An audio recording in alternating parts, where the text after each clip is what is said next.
Are you looking for inspiration on a daily basis? Well, check out Deal to Heal Teas.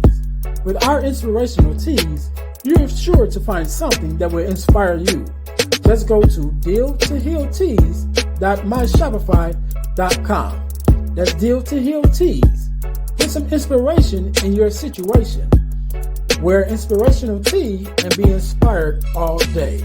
That's Deal to Heal Teas at dealtohealteas.myshopify.com.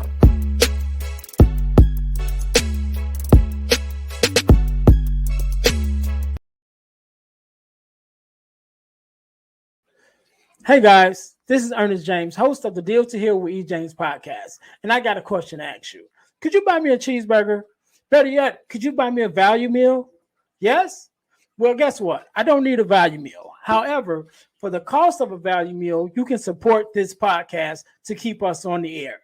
Just go to Patreon/Deal to Heal podcast and choose any one of the 3 tiers that's available. And if you just want to make a one-time donation, go to Cash App and make a donation to $EJames, the number 418. Make a one-time donation to the Cash App, or again, go to Patreon to support this podcast and keep us on the air. Thanks in advance. Be blessed.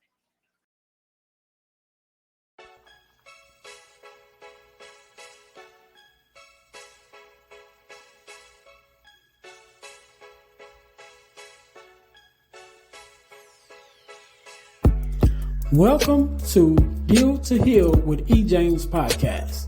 On this podcast, my guest and I will discuss topics and ways to help us to heal in every area of our lives. I believe that everyone can live a life that is happy, healthy, and whole. So I'm on a mission to help people to deal, heal, and fulfill. Deal with your problem, heal from the pain, and fulfill your purpose. Thanks for tuning in. Let's get to it. Welcome.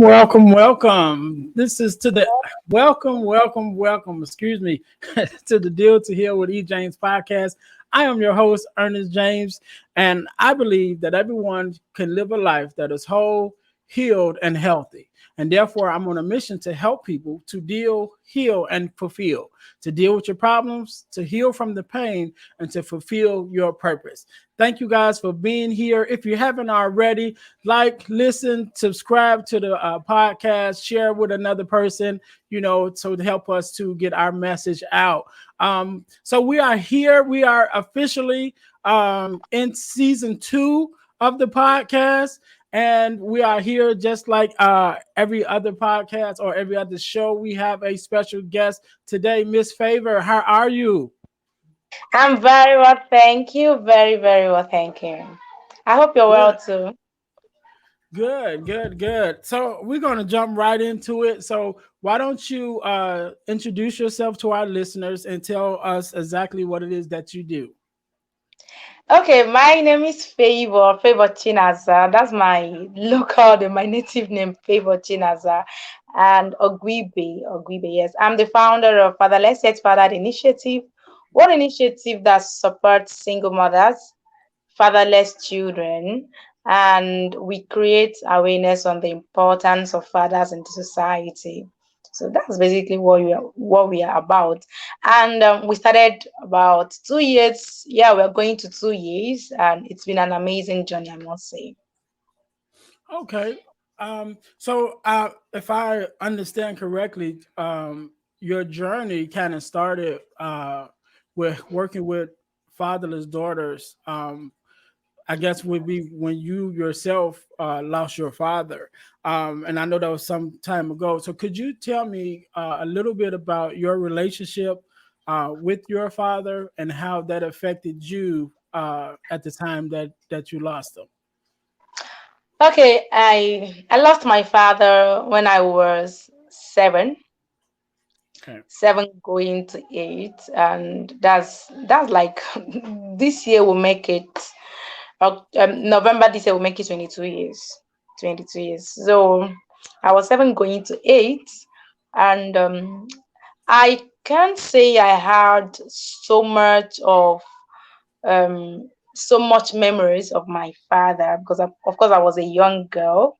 but I know I saw my father take care of us. I remember vividly how my father would prepare us for school, iron our school uniforms, and polish our shoes because my father loves shoes a lot and black shoes at that. So we were always um intact. I mean, our shoes, our black shoes were always shining. I mean, there was no time you would get us wearing a bad shoe or anything that is dusty. But my mom was not allowed to wear slippers or sandals. That was how much my father loved shoes and good shoes. So I remember my father would iron our school uniforms, make sure we had our baths early. He would polish our school uniform, our sandals, our shoes rather, and get us ready for school. He would drop us to school every morning, and I mean, I enjoyed every of those things. I also remember that my father used to cook. I remember my father cooked once or twice that I can remember very well. And then I also remember my father used to help my mom in the kitchen. I remember those things. But then that was when I was small, so I didn't have a lot of memories. I don't have so much to hold on to say this is what really happened between me and my father. But I know he was an excellent father, I must say, an excellent one, and always had our interest at heart. So, and I think one of the pictures again that I can't really forget was the day he ironed my skinny form, dressed me up, and I was looking so beautiful. I mean, I remember I used to like using handkerchiefs very well. So my father would iron my handkerchiefs for me and put them right on the waist of my dress, on my skirt, on the waist of my skirt. Hang them there, put them there. Just one of it, just put it there, and I would look so beautiful. Like a primary school girl, looking very neat and beautiful. And my father would say, "Oh, my daughters are beautiful." She will call my mom. He will call my mom rather and say, "Have you seen this girl? She's so beautiful." And those are the memories I have actually, and they were awesome times. Awesome times, I must say. Yeah, I love that. Excuse me. I love that, especially how you remember that because even with myself growing up, um, my dad was is always more quiet, right? So he kind of played the background a lot, and so when we would talk to people or when people would see us and think about how we were raised and how we were looking at as children and things like that, they will immediately give my mom the credit, as rightfully so, because she's the mom. But on our day to day, my mom traveled a lot, with the church and with the ministry. So she traveled a lot. And so it was those times that other people didn't see. Like you would see my mom out front. She was the preacher, she was the speaker, she was the Wow. one on the platform, but you wouldn't see my dad, but Wow. on those day to day, everyday things like waking us up for school and all of that, that was my dad, making sure we had something to eat, going to the store, whatever he needed to do to make sure that we were taken care of while my mom was traveling or, doing whatever she was doing for the ministry. That backstory that you don't get to see, that was pretty much all my dad, and so I love to hear the stories about just on a day-to-day basis of how a father, was looking out for his family, because we don't often hear that. And like I said, generally when we think about the family, because the family structure is usually built in a way that, the father provides and the mom take care of the home, that we automatically think of it that way. And we don't think about that. Yeah, we know that, that's the father's role, main role, and that's the mother's main role, but those roles intertwine with each other, Yeah. so a good father and a good mother will do both roles, we'll play a part with both roles. And so I love when I talk to someone and they're able to express, the involvement that their father had in their lives outside of just, he paid for things, things like that. And it's amazing with you. That just goes to show how much of a influence he was, that Yeah. you lost him that young, yet and still those memories are that strong in your mind. So that just shows how much of a good father that he was, and the effect that he had on your life, even in the short time that you had him. So I'm glad that he was able to leave that impression on your life. Yeah, thank you. So my next question, excuse me,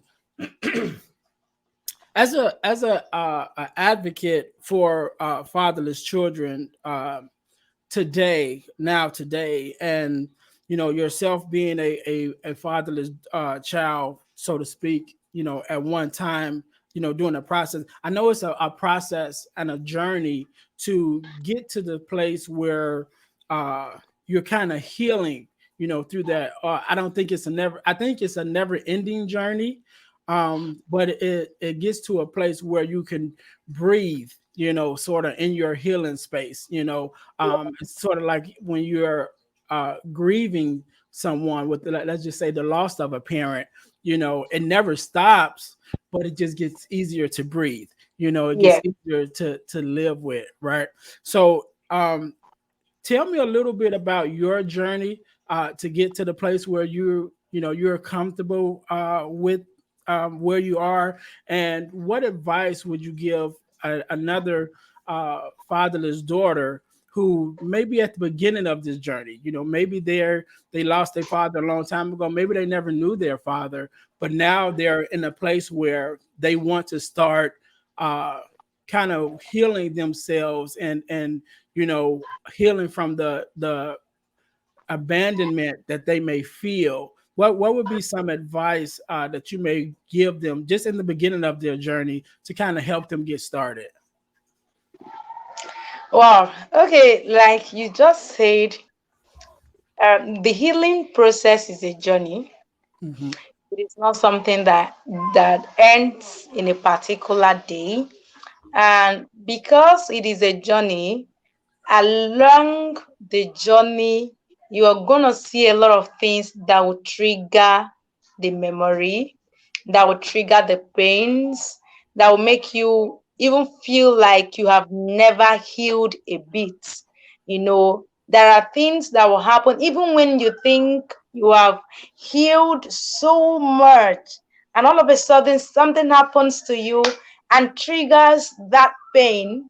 And all of a sudden you see yourself going back to the point where you were the first time you Hmm. encountered this pain. So that is why I so much agree that it is a journey. It doesn't end in one day. It is not even going to end until you finally leave this realm. That is the truth. Yeah. Because sometimes, even when you are an adult, you have everything you're looking for, you see another person's story and you go back to the point where you were. Okay, so for me, going back to your question is, as a young child, I remember one of the first things I remember that happened to me in this journey is my father was a pastor in a local church, and my mother was a young woman. My mother got married at the age of 22. Yes. And the marriage lasted for about 7 years. And so my mother was going to her 30th birthday when she lost my father. My father was a local church pastor in a small church, the apostolic church. And by reason of being a pastor's child, I Hmm. enjoyed some privileges. So for us in Nigeria, in the part of Nigeria where I'm coming from, or in Africa, there is this honor. I'm sure it happens everywhere though. There is this honor and some kind of privileges pastors' children enjoy.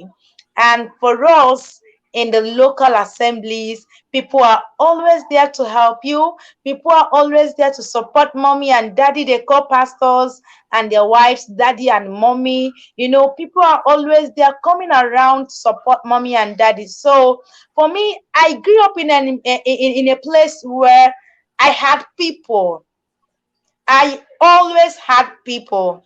So my going to fetch water was, maybe I wanted to make it, maybe auntie is going to fetch water, let me join auntie and go and get water. It's not like it is something that I was mandated to do at that age. No. So I grew up with people around me.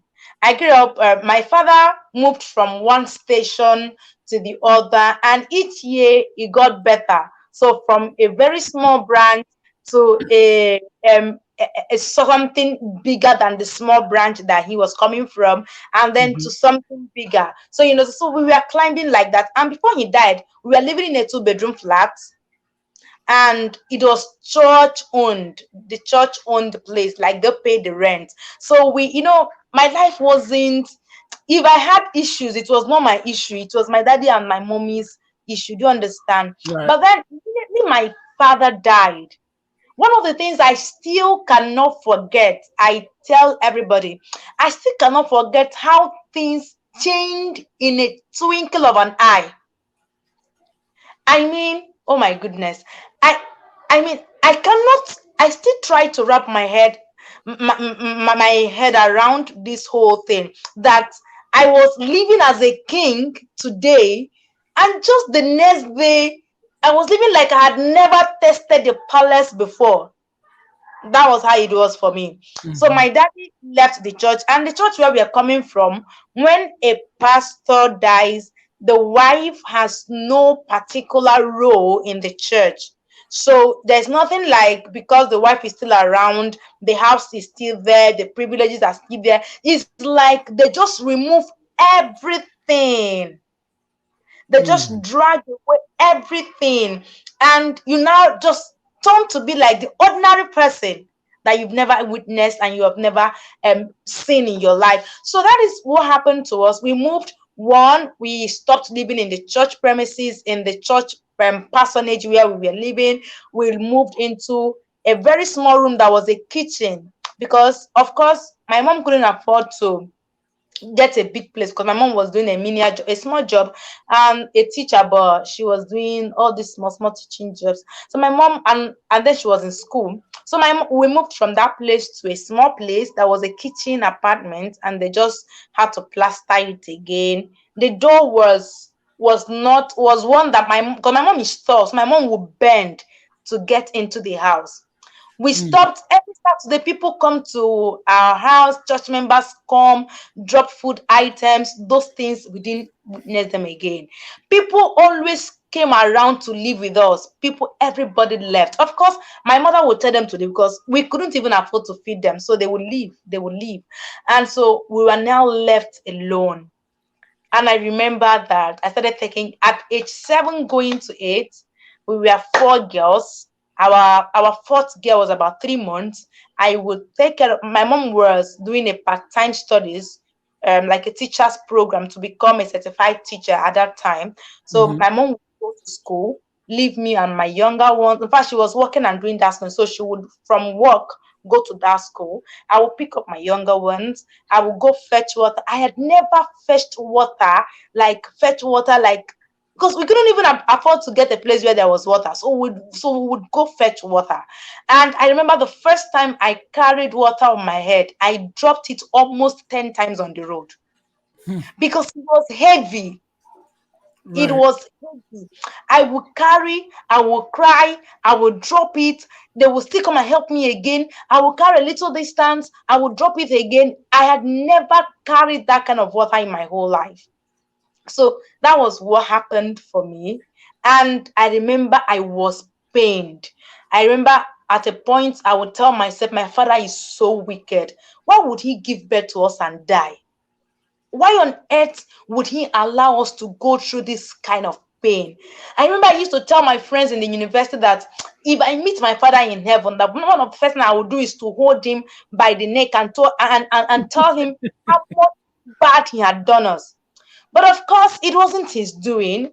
He Right. wasn't the one that killed himself. He didn't want to die. There was nobody. I, I'm here to see a good father who wants to die and leave the family. There is no good father that wants to do that. But Right. that was how much the pain had eaten inside of me.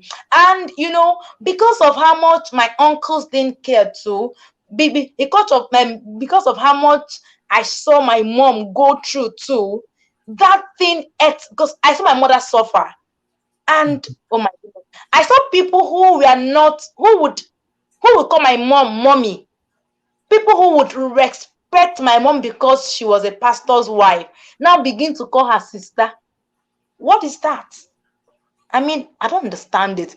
As a child, I hated it. I hated it. But my healing started so many years ago. I think after that thing happened, we would struggle to pay school fees, get things done. Things that normally wouldn't have been a very big problem now became a big problem. And I remember that my mother would tell me each time we tell mommy we need this, our school fees that, our school fees that, something this, something that. My mother would tell me that, would ask us, have you told your heavenly father? And that simple question, we would say, mommy, you have come again. In fact, she would even start with, have you told your father? And then we would say, which father? What father? We don't have a father. And then she will say, you have a father, your heavenly father. And over time, it began to sink. It didn't sink immediately. I won't tell you that I understood it immediately. Of course, I Mhm. would do. I would just enter the bedroom and I would say just a short prayer. Daddy, my mommy said I should come and tell you that I need this. And she has said you are my father. I used to do it because I wanted to please my mom. So whenever I do it, I will run out. Mommy, I have told daddy. So what do we do next? You know, that was my mother's seed inside of us. That seed was sown to germinate later on, because she knew that a time will come when we would face so much pressure. And what pressure, how you react to pressures, your perspective to pain and pressure is going to be determinant on what is already inside of you. And I'm not even sure she understood how much it was going to affect our lives, but then she did it anyways. And then ahead of time, I started doing those things all through secondary school and all through time. But then while I was doing it, God began to prove himself that truly he was a father and he is a father. How he took me through this point to that point to that point, and now realized that at a point I was no longer feeling bad because my needs were not met, because of course God was meeting all my needs. But then I was now feeling bad because I see people call people father. Now, it means that over time, one part of the pain had been taken care of, because what caused pain was that my needs were not met. I was struggling, I was suffering, and of course, I was seeing other people covered. So, when God began to meet my needs mysteriously, miraculously, and I started seeing that I was no longer complaining of the things I didn't have, because those things, at the point when I need them, they will always be available. And so God began to to help me. I've never been a bad girl per se, because I grew up in the church. I grew up with pastors. So I moved from one pastor's house to another pastor's house. All these things were techniques to be able to go to school, because my school was a good school but was a boarding house, and my mother couldn't afford to send us to a boarding house. So she would send us to live with pastors who were living close to that school. It Mhm. was a whole lot, but for each time I called upon God, God answered. And in the process of God meeting my needs, I found out that anything my heavenly father, my earthly father can do for me or would have done for me, that God is able to do them exceedingly and even abundantly. And so this is where the healing came for me. And for every point, for everything, sometimes I would even forget, and then I'll come back and say, no, I've not told daddy this thing. And that is how the healing for me, I cannot say I have not healed completely. If I Right. sit here to I have healed complete, I'll be lying to you, because even on Friday I still cried. So I have not Mhm. healed completely. But then I can tell you that I am no longer where I used to be.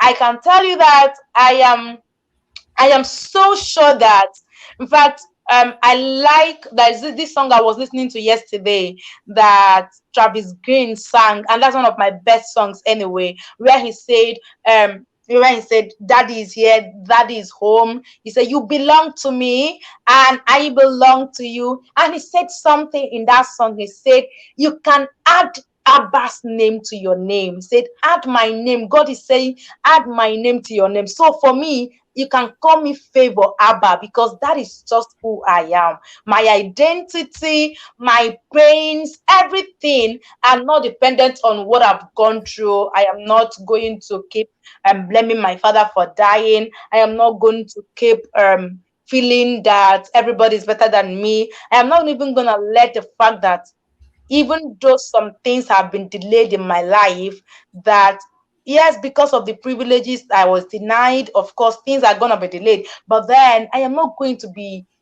hoping on those things. I'm not going to let who I am revolve around those things, but around the one who has called me, who has promised that he's my father, and who has consistently kept that promise. That is the healing process for me. That's great. That is great. I want to mention a couple of things that I heard you say. One thing is, especially being a PK, as we call them, a pastor's kid myself. So I definitely understand about how, as a pastor, the church, takes care of you to an extent, right? So my grandmother was the pastor of our Okay. church, and after my grandmother passed away, my mom became the pastor. But one of the things that my mom was very strong about was not accepting some things from the church. I remember they wanted to give her a card and wanted to give her a brand new car and all these things. She was like, no, I don't want it. She was like, I'm going to do, whatever her duties was, but she didn't want to get to the place where she was receiving a lot of stuff. And that was just her thing. She was Mm, like, no, there was a salary. It wasn't a salary, but something like that, like a salary that she yeah. would receive from the church. And she was like, okay, I'll take that. But everything else, she kind of kept, held back, should I say, and because she didn't want to kind of end up somewhere in a position as you guys ended up with, where the church is, you're dependent on the church, and then something Exactly. happens and now you don't have that support Not that you once had. exactly. Yeah, Exactly. and so that's something that I remember, firsthand seeing. That's how my mom kind of was. She was like, "No, we're going to be okay," because I don't want to be in a position where I'm depending so much on On the you, chair. because exactly like what happened in your experience, once the for whatever reason, maybe she decided she didn't want to be a pastor no more, maybe she got voted out or whatever.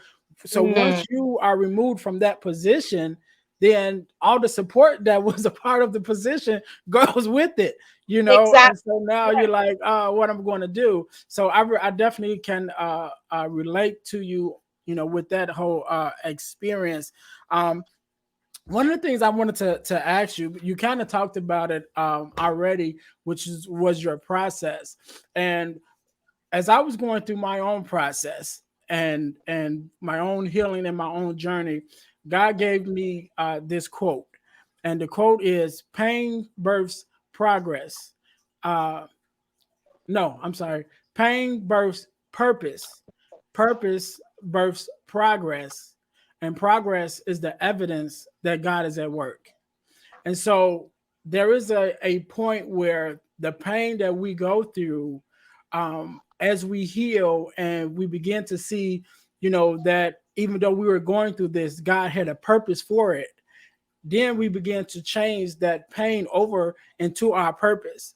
And so in your story, from going from a fatherless daughter to now taking that pain and turning it over to now it's a part of your purpose, to help bring healing to other fatherless children. What would you say was probably, if you can name one moment where you realized that this was now your purpose?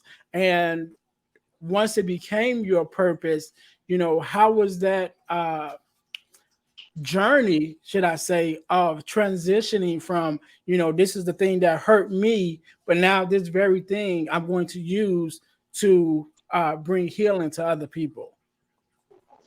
Wow. Okay. So, uh, okay, this is a lot for me. I would say that I know that right from when I was a young girl, I knew I was going to have something to do with the ministry. I was going to either run an initiative. In fact, I knew I was going to have an initiative, an NGO. I knew, but I didn't know exactly what it was Hmm. because I had worked with teenagers. I was a children's teacher in church, in my local church when I was in secondary school, and then into the university. I did part of the Scripture Union School Visitors Program. And of course, during my NYC, one of the programs we do in Nigeria, I also worked with teenagers. So I have always known I'm going to have something to do with young people. But I can tell you one thing, I didn't know what it was going to be. I Hmm. didn't know, I never even thought of this fatherless, using it as, it had never been in my plan. But well, I know that I knew that God wanted to use this story to change lives, but I didn't know the angle it was going to come from. So each time I have one problem, I had one issue, I would in a place note it down that this one has happened. But in 2019, I lost my job. And so, in losing that job, usually I'm the first daughter. And so, one of the first things I have had to go through, I don't have any elderly one. I don't have any uncle that I can, that, there are people who they already have people who are making ways for them. So from this place, from school, they know that they are going to stay with this uncle is helping them to settle down for this new level. I didn't have that kind of thing. Nobody was preparing the new level for me. There was no press setter anywhere helping me to say, okay, when you finish, you will start with this. No, no, no, no, no. I didn't have that kind of privilege. I didn't even have that thing they say. If you're looking for a place to stay in a new town, you have your elder brother or your elder sister who, I didn't have that kind of thing. I only had distant relatives, and sometimes staying with them was not very comfortable. Do you understand? Hmm. So when I lost my job in 2019, I relocated back to the head office where I got that job. But then I wasn't going to do the same job again. So when I was going, and in fact, let me start with the year in 2018. Before I got that job, I finished school. And when we finish school, normally what happens is that in Nigeria, that is what we call a 1 year compulsory youth service program that all fresh graduates who are below 30 go through. And so I finished school at age of 24. Yes, at the age of 24, going to 25, and I was posted for my NYSC. When NYSC was about to finish, during NYSC, I was at ease. The school where I was serving was feeding me, gave me accommodation, and I didn't have so much issues aside sending money home and supporting my younger ones. But the day that NYSC was about to end, and they had told us that we were vacating the accommodation. I can tell you that throughout that week I did not sleep. I cried. But I remember the night I was about to leave, I cried so much. I was crying because I didn't want to go home. Going home was not an option for me. Hmm. I didn't What am I going to do at home? I mean, I'm the first child. I should be supporting my mother. My younger ones are in school. I did not want to go home. But I remember that night while I was still struggling, crying on the bed and everything, I got down on my knees and said a very simple prayer. Again, the prayer that my mother had always taught us. I said, Father, I know you would not give your daughter stone in place of bread. And I know you would not give me snake in place of meat. you know the right thing, do it for me. And I want the very best. So after saying that prayer, I climbed the bed and slept like a baby. In the morning, I was sure that it was time to leave that level. And so that was how it was also that day, that time in 2019 when I lost, because from that time I got a job after a month.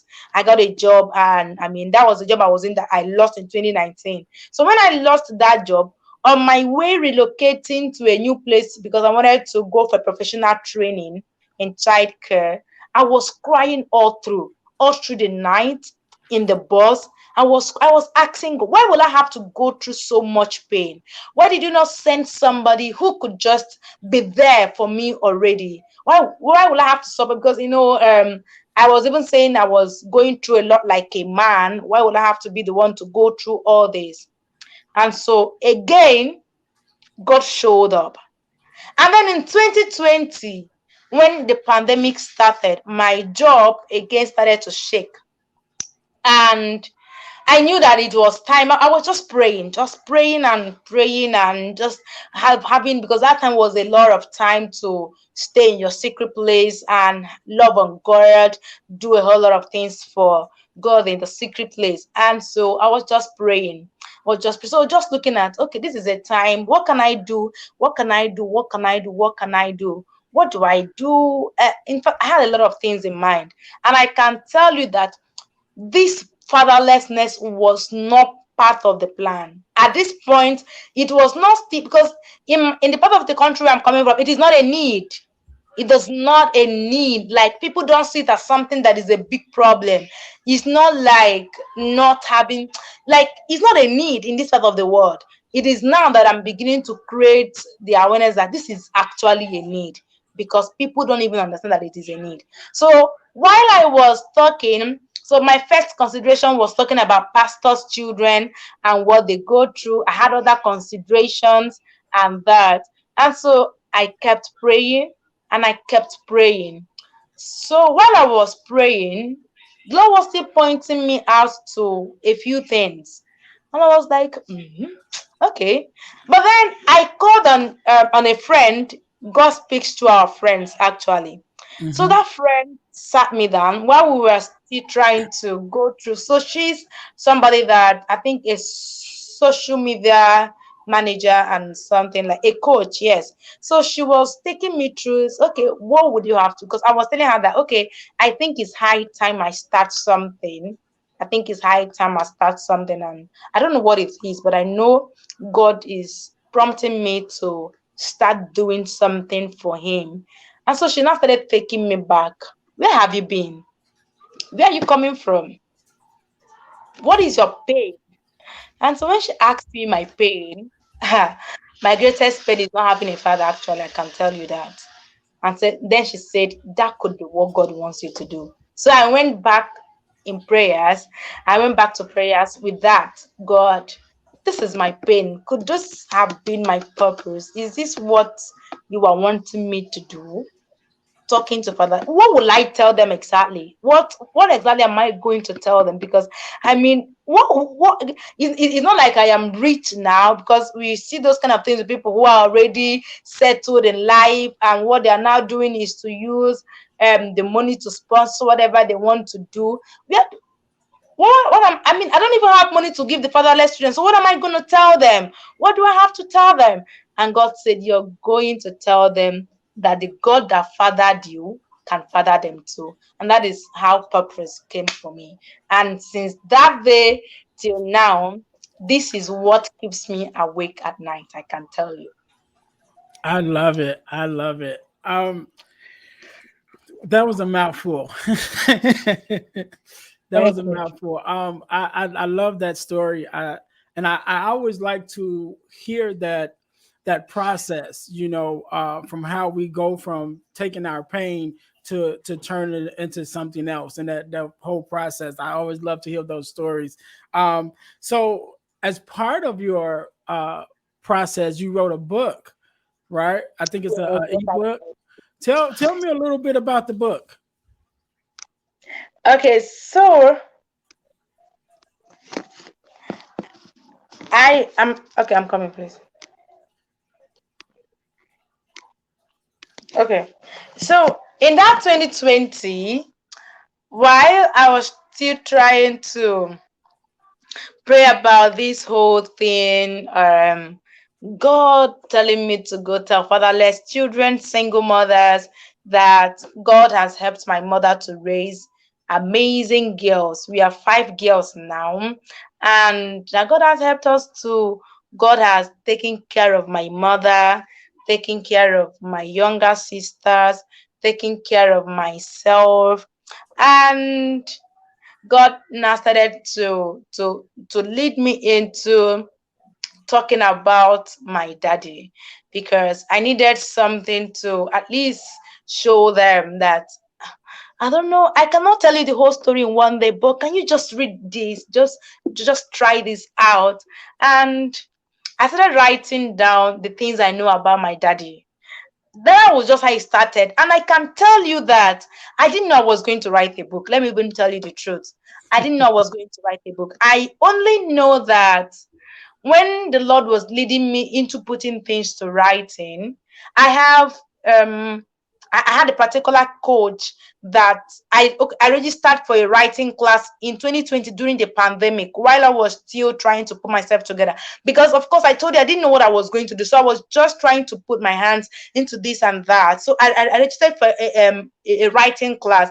My idea about that writing class was just to be writing on blogs, like write blog the whole lot. So I didn't know I was going to write a book. But something happened. While I was writing, I enrolled for another coaching program in that 2020. And part of the assignment that they gave me for that coaching program was to submit a write-up every day. Is it every day or at the end of every week? Either every day or at the end of every week for 4 weeks. And I started writing. I was just writing about myself, about my experience. I think I wrote for about 1 month or 2 months, and I would submit the write up either every two days or something.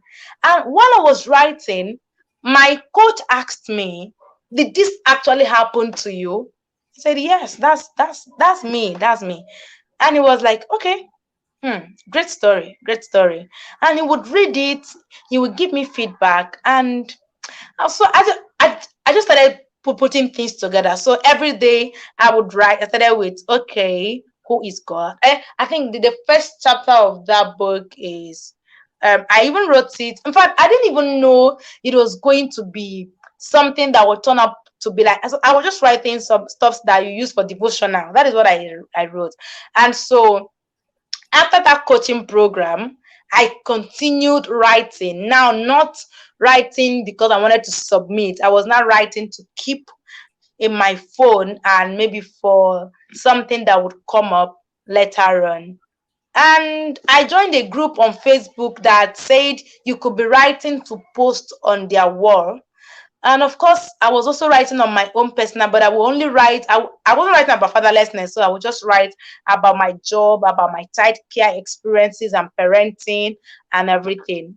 And so, just like that, I came up with something. Every day I would sleep, I would write three things. And it turned out that when it had gone half, I noticed that I was actually writing a book. So I ended up writing a book, actually. I wrote a book, and the book is titled Meet My Daddy, a place where I took time to write. It is a short devotional for teenagers who are fatherless, either because their fathers are late or absent, where I take them through a journey of what happened to their father, why they cannot keep holding on to the pain, and who God is, and why God can be trusted as a father. That is what the book is all about, and that is just how the book came about. That is great. That is great, and I love how you said when you started writing, you didn't even know that that's what you were working on. And it's amazing how God uses us to to do some things that we don't even see coming. But it just starts with, okay, will you obey me with this part? Just do this. And when we step out just to be obedient, And that first step, even though we don't even know what the end goal is going to look like, we find ourselves walking down this journey where he pulls back the veil and say, okay, you did that part. Now let me show you where that's going to lead you. And so I'm glad that were obedient to even start that process. And then now we can look at the works and how it has evolved into what it is now. So I'm very glad about that. Favour, I've really loved this time to talk with you. I've really loved it. I'm going to give you I'm gonna let you end it, right? So first of all, make sure you give us your social media handles where we can find you, Okay. and also where we can get the book.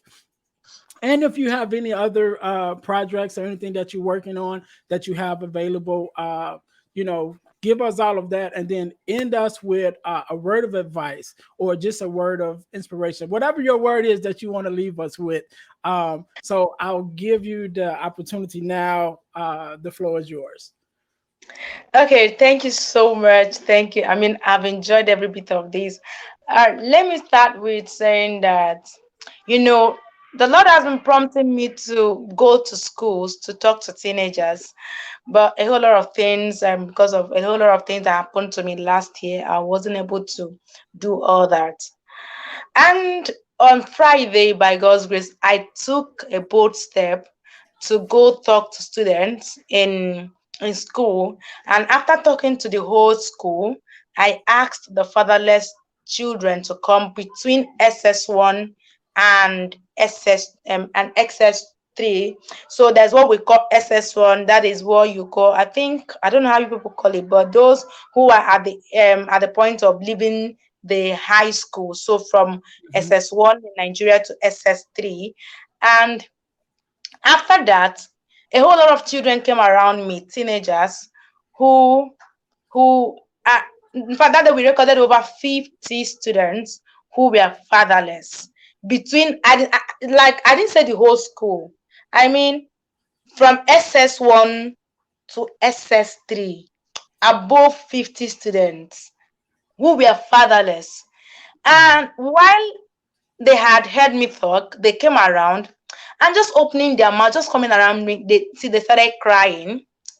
And while they were crying, one of them told me that the father died when she was 3 months. The other one said when she was 3 years. The other one said, my father left. I've never met him. He left my mother when my mother was pregnant and has not come to think or even say, I know this child. I heard a lot of stories, and immediately the Lord told me that, in fact, what it dawned on me that the harvest is truly plenty. We had never taken note of this specific need because we never took it serious. And that it was at that point I now realized that what the Lord has handed over to me is something that is beyond me. I can tell you, this vision is beyond me. And so I am saying all this to say to somebody who is going through the pain. Maybe you lost your father when you were very small. Maybe you lost your father when you were already in secondary school, because the pain for different people is different. Some people are not even crying because they lost their father. They are crying because of the pain of not having him around, not because they don't have a relationship with him. Do you understand? Because some people don't really know what the relationship look like.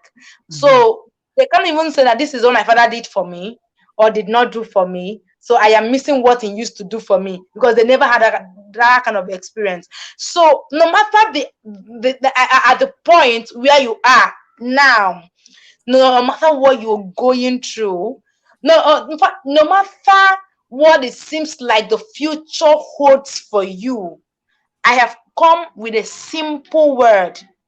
And I'm not even going to stretch it. The simple word is, if God, he said in Romans chapter 8, if God gave us Jesus Christ, that is the biggest gift ever. If God gave us Jesus Christ, there is nothing. He said, there is nothing he cannot give us, including that thing that you think is not possible. And so he goes ahead to say to you in Psalm 68 that he is the father, a father of the fatherless, and the supporter of the widow. Mhm. And so he goes ahead to tell us in Matthew and in Luke, he said, can a father give an earthly father, no matter how wicked that father is, give the child snake for bread and for meat? And can he at any point come and give you stone for give his child stone for bread, or give snake for meat? He said, if your earthly fathers, who in their natural state are wicked, cannot do that. He said that he will not do that. He will not withhold any good thing from you. So I am telling you today, no matter what, wherever you are at the moment, I don't know where you are. I cannot say I understand everything that is happening to you. I would be lying if I say that. I cannot even say that I have worn the exact shoe you're wearing. I cannot lie to tell you that. But I can tell you for true, for sure, that God, at whatever point you are, is there. Yes. And he is ready. He is waiting for you. He has a whole lot for you.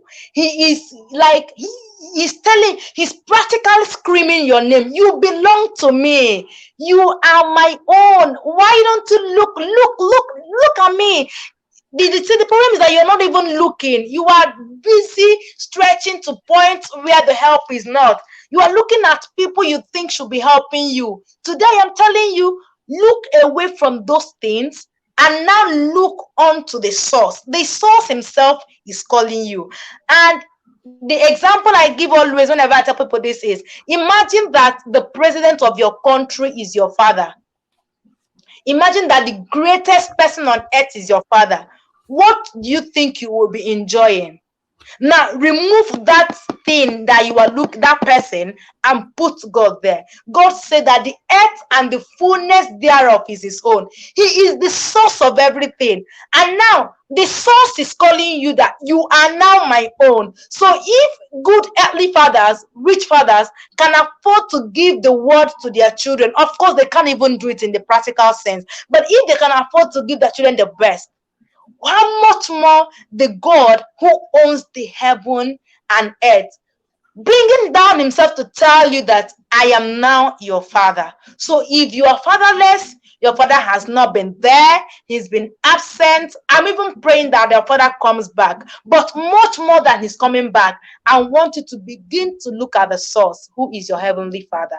That is where the answer is. He's screaming your name. You belong to me. Can you just come over? There is a whole lot for you.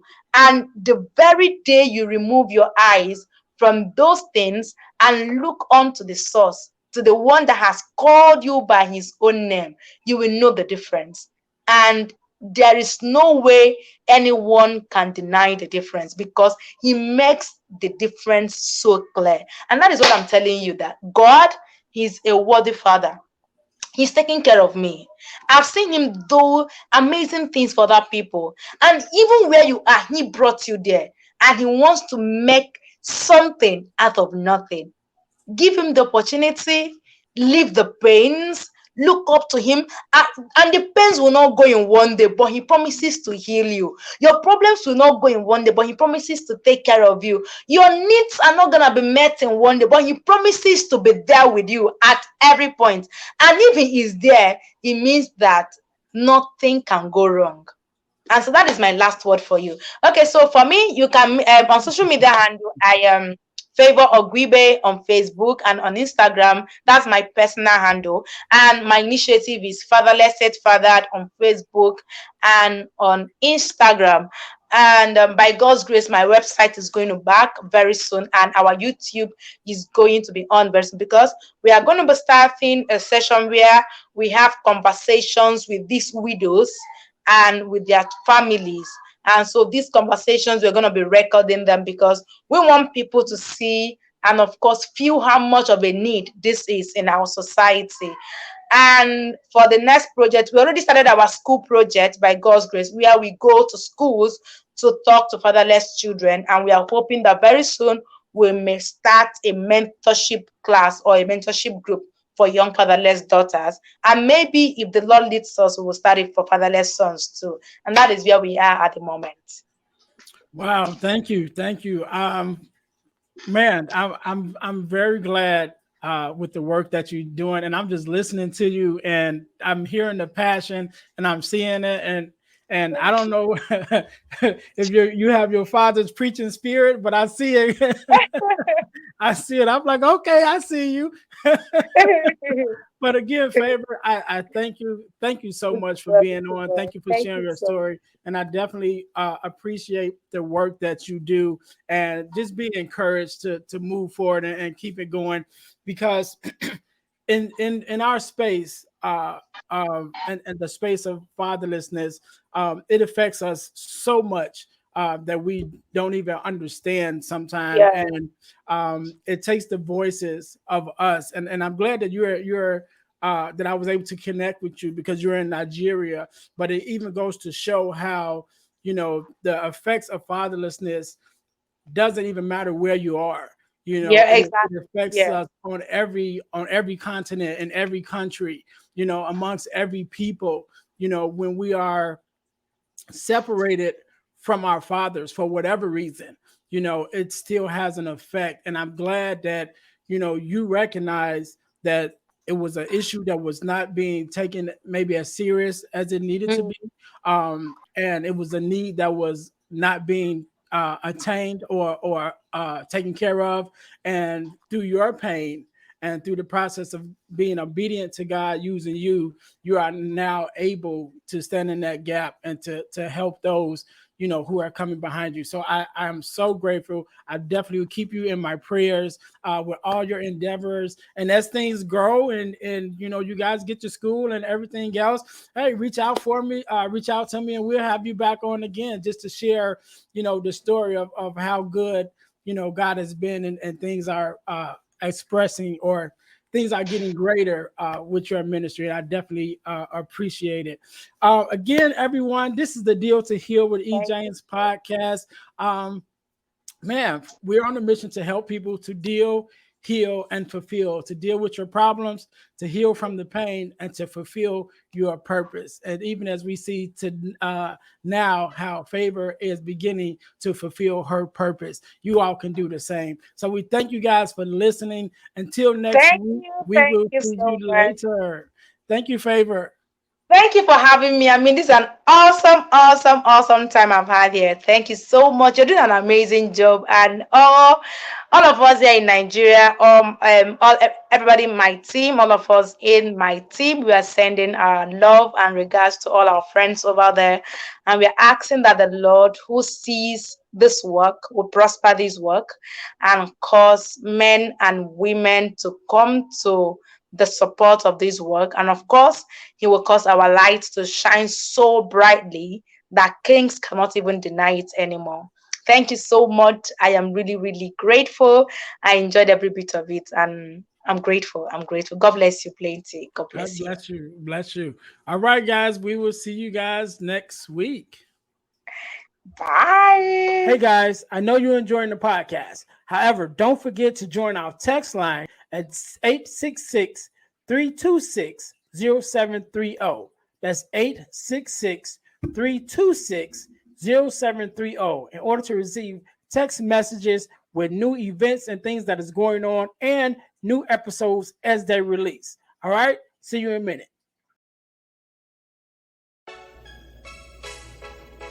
Thanks for listening to the Deal to Heal with E. James podcast.